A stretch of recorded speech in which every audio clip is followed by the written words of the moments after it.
पहिरीं किताब जी मुहूरत कई वेंदी, पर मां ख़ासि तौर ते अॼु शेख अयाज़ मेले में आयल जेके भी नौजवान आहिनि, शाइरी सां दिलचस्पी रखनि था या जेके आहिनि से सोशल इश्यूज़ सां, सोशल मूवमेंट सां जुड़ियल आहिनि, मां उन्हनि खे ज़रूरु रिकमेंड कंदसि ही किताब पढ़नि, ख़रीद करे पढ़नि। किताब बुक स्टॉल ते मौजूदु आहे ऐं संबारा साजिद सिंधी जे बुक स्टॉल ते ही किताब मौजूदु आहे, तव्हां उनखे पढ़ी सघो था। हिन किताब जे लाइ इहो ॿुधाईंदी हलां त ही दानियाल पब्लिकेशन जो छपायल आहे ऐं दानियाल पब्लिकेशन जी हिस्ट्री इहा आहे त पाकिस्तान जे अंदरि प्रोग्रेसिव राइटर्स जे हवाले सां उनजो तमामु वॾो कंट्रीब्यूशन आहे ऐं हिन किताब जी असां मुहूरत कंदासीं। उनखां पोइ थोरी ॻाल्हि ॿोल थींदी, पर किताब जो मौज़ू ऐं किताब जे अंदरि जेको मवादु आहे मां कोशिशि कंदसि त उहो बज़बाने शाइर तव्हां ॿुधो ऐं हक़ीक़त में मां सम्झां थी त हारिस जेको ही नओं कारनामो या नई जेका तख़लीक़ असांजे हथनि में ॾिनी आहे, हारिस खे त अॻे ई केतिरा ई जेके आहिनि से सुञाणप जा हवाला आहिनि, पर ही तमामु वॾो हवालो आहे ऐं मां उनखे गुज़ारिश कंदसि त किताब खणी बीहे ऐं जेके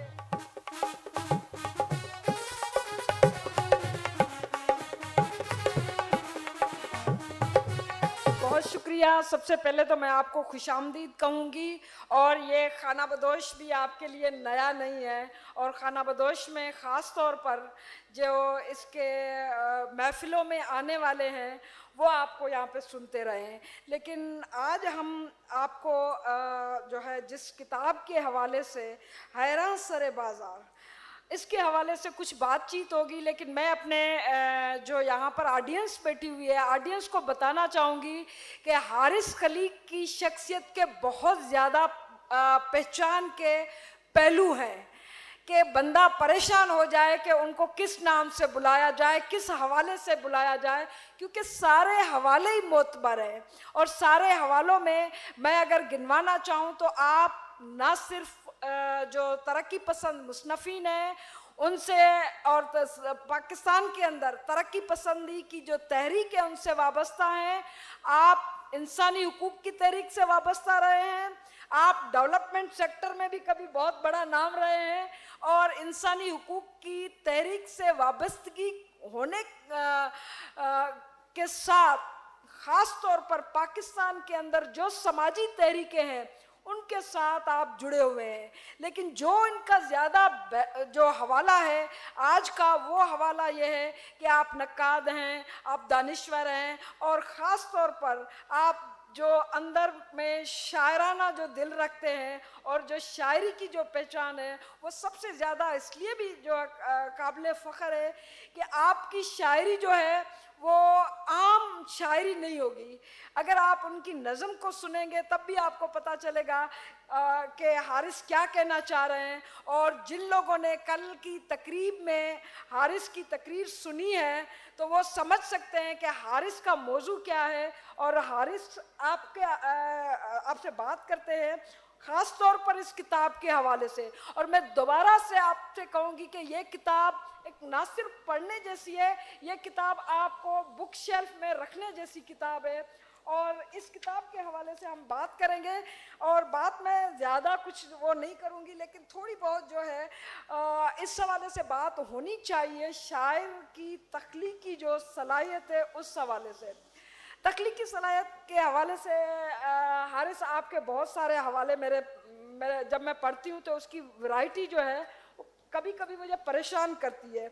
आपने इसका नाम भी हैरान सरे बाज़ार रखा है, लेकिन मैं समझती हूँ कि अगर आप आपकी शायरी की गलियों में चले जाएं तो वो हैरानगी इस तरह से होती है कि एक नक्काद भी है जो रोज़ाना इसमें जो है दुनिया के अदब पे भी लिखता रहता है, और फिर जब उसकी उर्दू शायरी पढ़े तो उर्दू शायरी का कोई मिजाज और मौजू कोई मुख्तलिफ है। अगर अंग्रेज़ी शायरी पढ़ें तो वो हारिस खलीक दूसरा है, नज़म पढ़ें तो मुझे लगता है कि ये कोई दूसरा हारिस खलीक है, मैं अगर गज़ल पढ़ूं तो मुझे वो मीर की याद आने लगती है।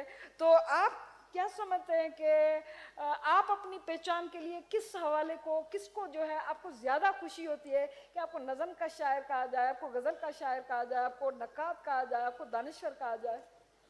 देखिए, पिछले बहुत बहुत शुक्रिया अमर आपका और खाना बदोश कैफ़े का, अयाज मिलो के सारे मुंतज़मीन का। मेरा ख्याल ये कि पिछले सेशन में मैं एक लफ्ज़ सुन रहा था कि नूरुल हुदा शाह साहिबा ने जब कहानियाँ लिखनी शुरू की तो उन्होंने एक लफ्ज़ इस्तेमाल किया, कहतुर रिजाल। अब आप इससे अंदाज़ा लगा लें पाकिस्तान में कहतुर रिजाल का कि आप मुझे नक़ाद, मुहक़्क़िक़ और पता नहीं दानिश्वर क्या क्या कह रही हैं। मैं महज एक शायर हूँ और बाकी मुझे, जैसे कल भी मैंने अर्ज़ किया था कि दिलचस्पी है, अपने समाज से, अपने लोगों से मोहब्बत है, सिर्फ दिलचस्पी नहीं है। और ये मेरा ख्याल है कि एक बुनियादी वस्फ़ है। बाकी काम इसलिए करने पड़ते हैं कि आप पाकिस्तान में रहते हैं और इस मुल्क के हालात सबको पता हैं। तो जो समाजी तहरीकें हैं या जो कौमी तहरीकें हैं या जो मेहनतकशों की तहरीकें हैं, इंसानी हकूक़ की तहरीकें, उनसे वाबस्तगी की मैं समझता ही हूँ कि फ़नकारों के पास, तख्लीक़कारों के पास कोई चॉइस नहीं है। अगर आप एक शायर हैं या तख्लीक़कार हैं, पेंटर हैं, सहाफ़ी हैं, किसी भी और तरह का आप काम करते हैं जिसका ताल्लुक सोचने से है या क्रिएटिविटी से है, तो फिर आपको तो किसी चीज़ को से सरफ नज़र नहीं किया जा सकता। तो ये, लेकिन बेसिकली तो मैं शायरी करता हूँ और अगर कोई एक ऐसा समाज वजूद में आ जाए जहाँ कुछ और ना करना पड़े तो मैं कुछ और नहीं करूँगा, सिर्फ शायरी करूँगा। तो ये है, लेकिन ये कि नक़ाद में नहीं हूँ, तबसरा ज़रूर करता हूँ क्योंकि मैं पढ़ता रहता हूँ अदब सारी दुनिया का और अपना भी, जो हमारे यहाँ लिखा जाता है, हमारी मुख्तलिफ़ ज़बानों में लिखा जाता है। तो उस पर एक तबसरा होता है, लेकिन तनकीद और तहकीक बिल्कुल मैं समझता हूँ स्पेशलाइज्ड शोबे हैं, तो वो मेरा कोई दावा नहीं है। आपकी किताब का जो दिबाचा लिखा है, उस दिबाचे का जो है उर्दू शेर की आँख ज़मीन पे उतरती है, ये वजाहत मसूद साहब ने लिखा है। और वजाहत मसूद साहब जो है वो लिखते हैं कि आपकी जो है शायरी, आप बुनियादी तौर पर नज़म के शायर हैं। इसका आपने अभी जवाब नहीं दिया कि अच्छा। हालांकि मुझे तो आपकी ख़ास तौर पर गज़ल जो है वो, देखिए, मैं ज़्यादा तो मैंने ज़िंदगी में नज़में ही लिखी हैं, लेकिन पिछले कोई 1.5-2 साल में एक लहर सी आती है तो वो मैंने बहुत सी गज़लें कही हैं और कुछ गज़लें इस किताब के में जो शामिल नहीं भी हैं, इसके बाद भी कही हैं। तो वो एक, मेरा ख्याल है, रिवायत का एहतराम तो अपनी जगह होना चाहिए, लेकिन और जब आप गज़ल लिखते हैं तो वो इतने बड़े बड़े शायर गज़ल के गुजरे हैं और दीगर असनाफ के भी, कि उसमें एक क्लासिकी रंग गालिब आ जाता है। लेकिन जो नज़्म है तो जाहिर है कि ज़्यादा तो मैंने नज़्म कही है, जो और जो किरदारी नज़में हैं वो मैं समझता हूँ कि वो मैंने बहुत ज़्यादा कही हैं दीगर शायरों की निस्बत। मेयार एक अलहदा बात है, लेकिन जो जॉनरा है किरदारी नज़मों का, उसमें मैंने खासी नज़में लिखी हैं। तो नज़्म ज़्यादा लिखी है, तो इसलिए वजाहत का ये ख्याल है। दूसरे वजाहत का ये भी ख्याल है, चूँकि वो मेरे दोस्त हैं बहुत पुराने, कि गज़ल और भी बहुत लोग कह रहे हैं, लेकिन नज़्म जो है, और ख़ास तौर पर एक ख़ास मिजाज की नज़्म, वो इतनी ज़्यादा नहीं कही जाती जो उर्दू शायरी के हवाले से। तो वो इसलिए आपको लगता है, लेकिन रेंज है, एक रेंज है, उसमें क्लासिकी असरात भी हैं जिससे बचा नहीं जा सकता। कि जो आपकी जो एक पूरी एक सिविलाइजेशन है, एक पूरी तहजीब है, एक पूरी क्लासिकी रवायत है, और चूंकि मैं एक से ज़्यादा ज़बानों से वाकिफ़ हूँ तो जाहिर है कि उससे और दर वाह होते हैं और दर खुलते हैं, तो सबके असरात होते हैं। उसमें फिर अपनी बात करना, तो असरात तो होंगे, लेकिन उसमें कोशिश होती है कि अपनी बात की जाए, लेकिन गज़ल पे क्लासिकी रिवायत का असर ज़्यादा है, नज़्म पे कम है। अच्छा, फिर एक और बात आती है कि ये बहस आम है कि 21वीं सदी का जो है वो मौजू मुख्तलिफ हो चुका है। आप क्या समझते हैं कि क्या वाकई 21वीं सदी के चैलेंजेस, जो बहराना, जो चीज़ें हैं, वो कभी इंसानी माशरे को तारीख में क्या कभी पेश नहीं आई? क्या कुछ नया वाकई हुआ है इंसान के साथ, कोई अलमिया को सानिया जिसको आप 21वीं सदी के साथ मंसूब कर सके ख़ास तौर पर? अभी आपने जो सवाल किया तो मुझे इकबाल का एक मिसरा याद आया, वो है दलील कम नजरी किस्से जदीद व कदीम। असल में जो इंसान के दुख हैं और उसके जो मसाइल हैं इंसानी समाज के, ग्लोबली यानी ह्यूमैनिटी के जो मसाइल हैं, इंसानियत के जो मसाइल हैं, उनमें उतार चढ़ाव मुस्तकिल आता है। तो 21वीं सदी कोई ऐसा, यानी मैं नहीं समझता कि उसमें जाहिर है कि वो नए मसाइल पैदा हुए हैं और एक नई तरह की सफरिंग है, एक नए तरह का जबर है, लेकिन पूरी इंसानी तारीख इसी जो सतीज़ाकारी है हक और बातिल की, उससे पूरी इंसानी तारीख मामूर है। तो ये कहना कि 21वीं सदी में, मिसाल के तौर पर आजकल जो हम जिस तरह के सियासी मसाइल से या समाजी मसाइल से गुजर रहे हैं, तो आप अपने हमारे बुजुर्गों से पूछें तो वो इसी तरह ज़िया-उल हक के ज़माने में और उससे पहले अयूब खान के ज़माने से गुजर चुके हैं, जिस पे 2 दिन से यहाँ बात हो रही है। इसी तरह दूसरी जंग अजीम कोई कम सानिया नहीं था आम इंसान के लिए। चंद मफाद परस्त रियासतों और चंद मफाद परस्त टोलों की सारी दुनिया में जो एक बैनुल-अक़वामी अशराफिया है और तबका उमरा है, उसकी लड़ाई बाकी अवाम के साथ तो बहुत अरसे से जारी है। कुछ ज़ाहिर वजूदी चैलेंजेस बदले हैं, एग्जिस्टेंशियल चैलेंजेस 21वीं सदी में, उनका बदले क्या है, हमने जो इतनी सालों में किया है, इतनी सदियों में किया है, उसका अब हमें एहसास हुआ है। जैसे माहौलियात का चैलेंज है, वो बहुत बड़ा चैलेंज है जिसका अभी भी पाकिस्तान जैसे मुल्कों में पूरी तरह इदराक नहीं है कि वो वजूदी एक एग्जिस्टेंशियल क्राइसिस है वो। और तो ये इस तरह की चीज़ें 21वीं सदी में उनका शऊर ज़रूर आया है। उसके बाद टेक्नोलॉजी का इस्तेमाल है, टेक्नोलॉजी के ज़रिए से लोगों को मज़ीद काबू में करने की कोशिशें हैं, तो बहुत सी शक्लें हैं, मगर बुनियादी लड़ाई जो है वो वही है, वो उसी तरह से जारी है। उसमें अगर हम देखें तो बहुत सी कामयाबियां भी इंसान को हुई हैं और मुसलसल नाकामियां भी होती हैं, तो वो सिलसिला उसी तरह से जारी है। मुझे तकसीम दर तकसीम से हद से ज़्यादा खौफ आता है कि मोनाबाव, वागा, वाल्टन, ढाका की माए मुझ में जिंदा है। ये किस किस्म की कैफियत है? देखिए, ये कैफियत ऐसी है कि लोगों को, मुझे तो समझ में ही नहीं आता, इतनी खुरेजी, इतनी तकलीफें उठाने के बाद वो फिर उन्हीं यानी क्या उसे कहेंगे कि उसी किस्म की सोच और उसी किस्म के तासुबात, उसी किस्म की नफरतें उन्हें फिर पालते हैं, क्रोध पालते हैं जिसे हम कहते हैं, और फिर एक नया सिलसिला शुरू होता है। तो मुझे तो वाकई तकसीम दर तकसीम से बहुत खौफ आता है। और वो तकसीम जो है उसमें सबसे ज़्यादा जो लोग मुतासिर होते हैं वो औरतें होती हैं, बच्चे होते हैं, गरीब आवाम होते हैं, जो एक प्रिविलेज क्लास है, वो तो उससे मुतासिर बहुत कम होती है। तो मुझे तो डर लगता है, क्योंकि मुझे तो याद है, मैंने फसादात देखे हैं, मैंने फसादात की कहानियाँ सुनी हैं, देखे भी हैं, सुनी भी हैं, पढ़ा भी है उनके बारे में।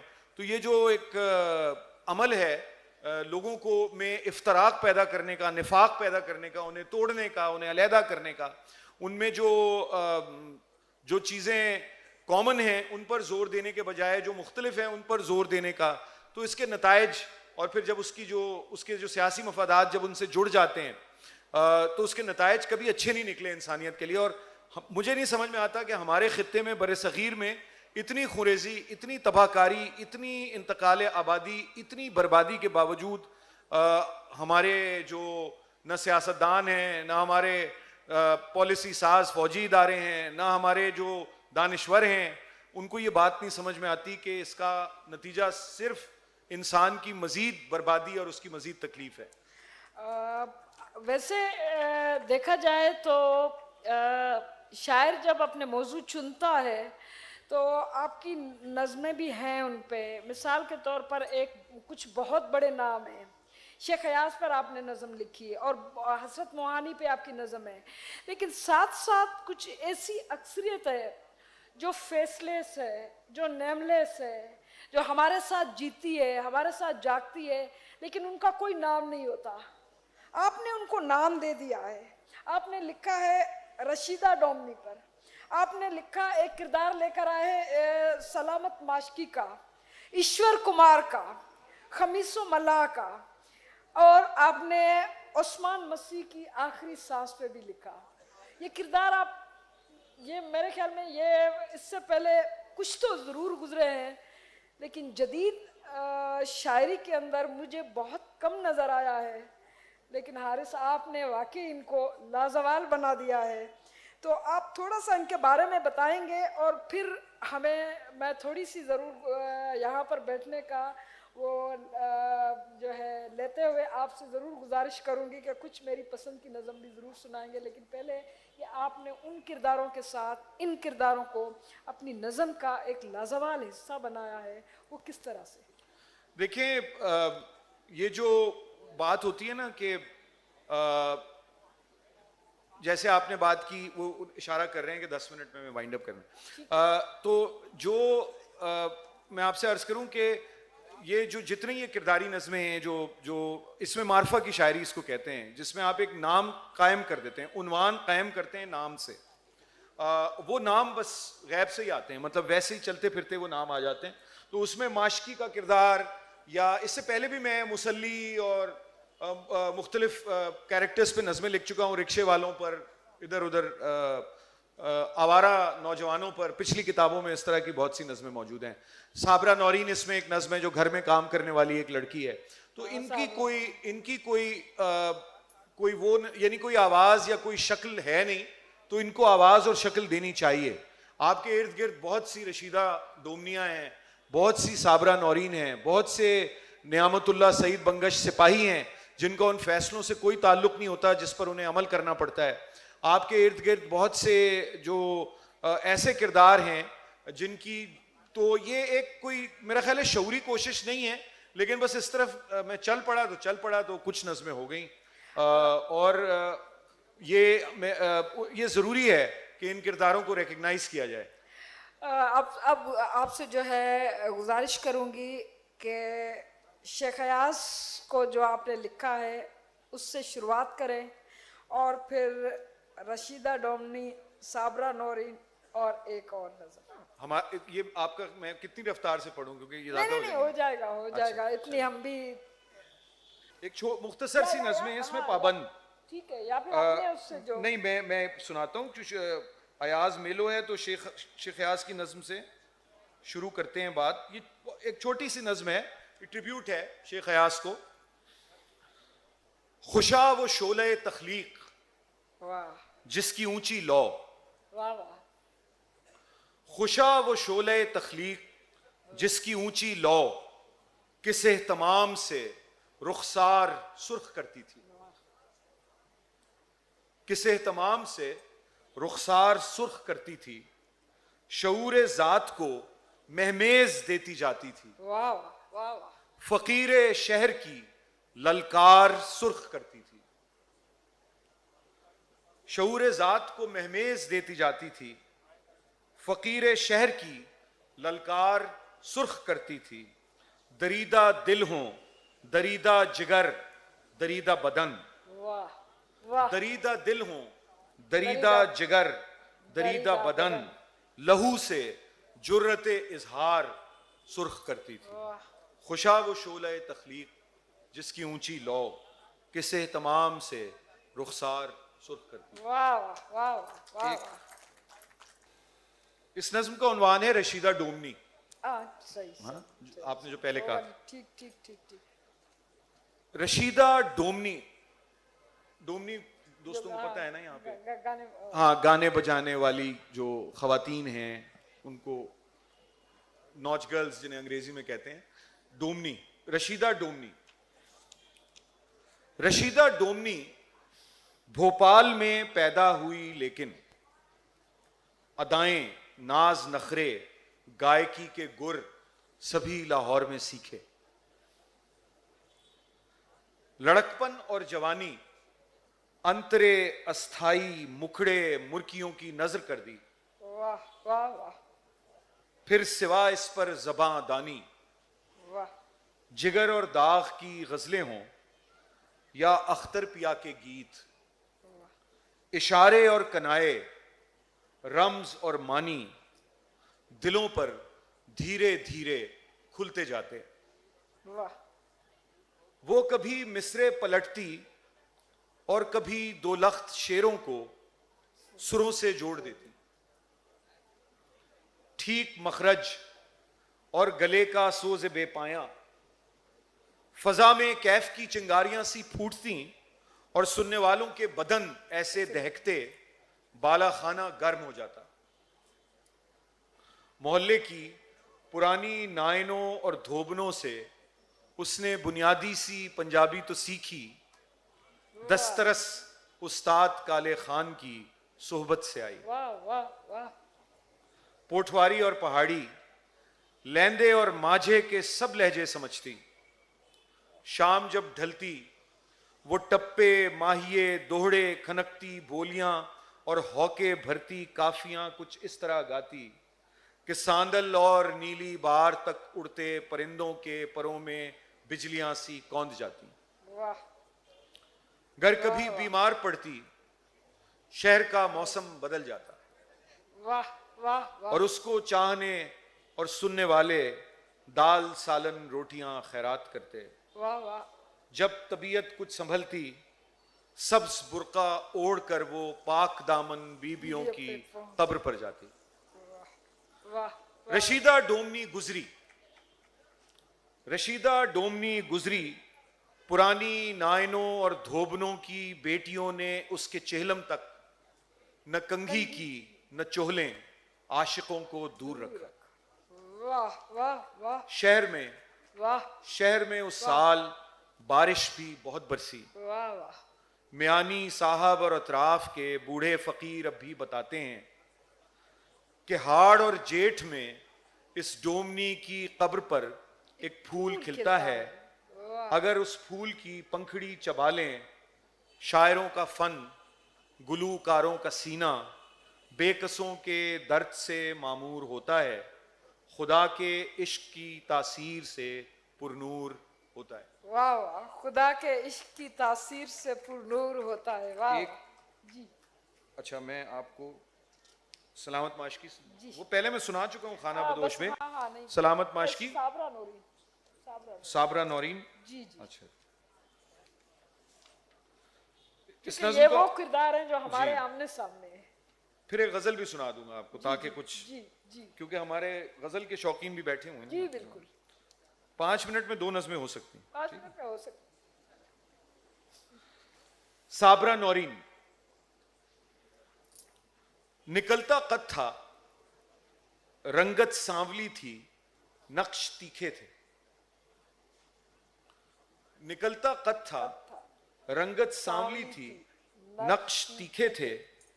कमुमरी से पकाना रींधना ऊपर के सारे काम अपनी मां से सीखे थे।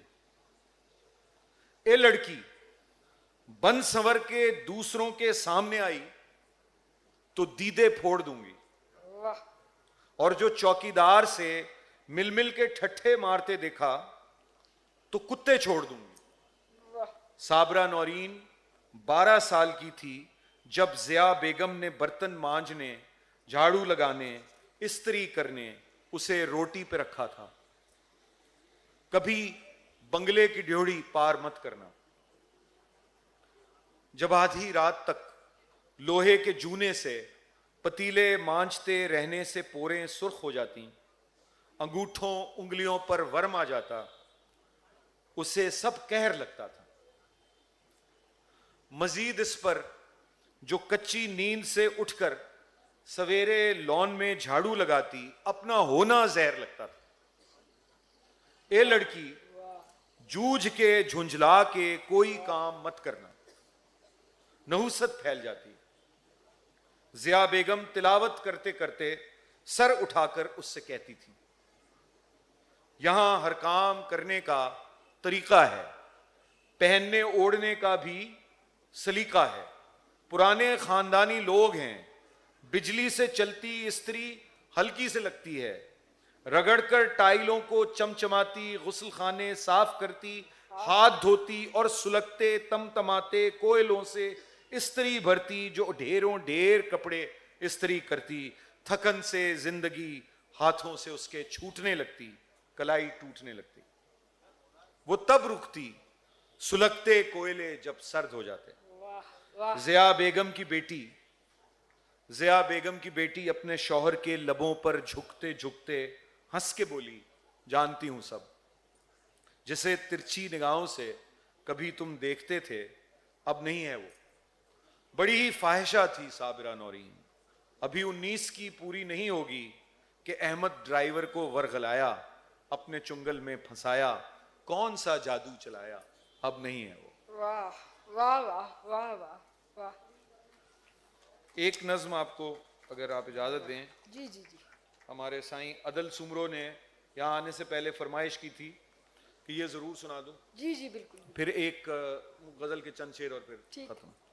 इस नज्म का उन्वान है, अदल भाई तवज्जो का तालिब हूं आप। इस नज्म का उन्वान, ये एक सीरीज है नज्मों की, लेकिन उसमें से वक्त चूंकि कम है तो आपको एक नज्म सुनाता हूं। ये सिंध के बारे में है, सादा सा सवाल। इस नज्म का उन्वान है सादा सा सवाल। अरे भाई हमारी सिंध से क्यों खार खाते हो? वाह। अरे भाई हमारी सिंध से क्यों खार खाते हो? हम अपना बाजरा गेहूं, ये टंडो जाम वालों का इरी चावल, ये फुट्टी और गन्ना, ये फुट्टी और ये गन्ना।